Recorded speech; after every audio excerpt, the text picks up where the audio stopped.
Following your father's footsteps to UNLV, your mom told me you and your dad are attached at the hip, always in the gym together. Talk to me about the relationship with your dad. I mean, we're basically like the same person. We're like best friends. We're always together.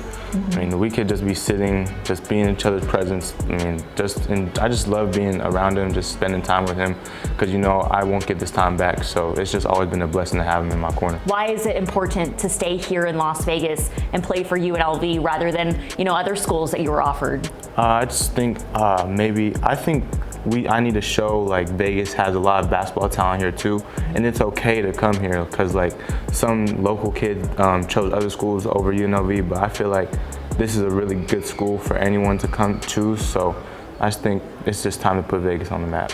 Let's talk about the guys you're joining at UNLV with some transfers from Oklahoma and Oklahoma State. What do you think about this new squad? I feel like it's a very talented squad. I think we're going to have a really good year next year, especially with talent from the Big 12, like Jalen Hill. I've known Jalen since I was younger, so I would watch his high school games and all that, so I already have a good relationship with them.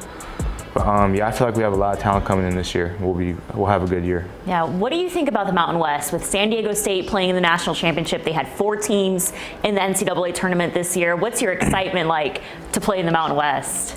A lot of people overlook the Mountain West because it's not as like pretty as the big name schools like the SEC or the Big 12, but there's a lot of talent. It's a good conference because like you saw this year, they had 4 teams in the tournament. So I just feel like this year people will really start to take notice. Yeah, DJ, how do you make an immediate impact with the Runnin Rebels? Just bringing toughness and how smart I am with the ball. But most of all, I pride myself on being tough, because I'm usually the smallest player on the court pretty much every single game. So just being tough and scrappy and just doing whatever it takes to win.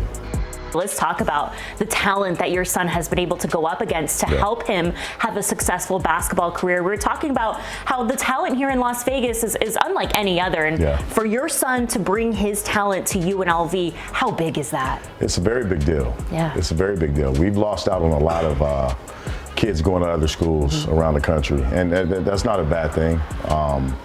You know, as long as they have opportunities to get a good education somewhere. But our city has grown so fast, and we have so many professional athletes that live here. And of course, when you have professional athletes that live here, they're going to have some pretty talented kids. So we have a ton of talent in the city now. You have a big family at home. You say it's a lot of fun in the backyard playing hoops and everything. But from an early age, you know, how did you feel like you took DJ under your wing to help him succeed? I have my own program called West Coast Basketball, and we've had our program for about 20 years. And so from day one, when he was born, he was around it every day.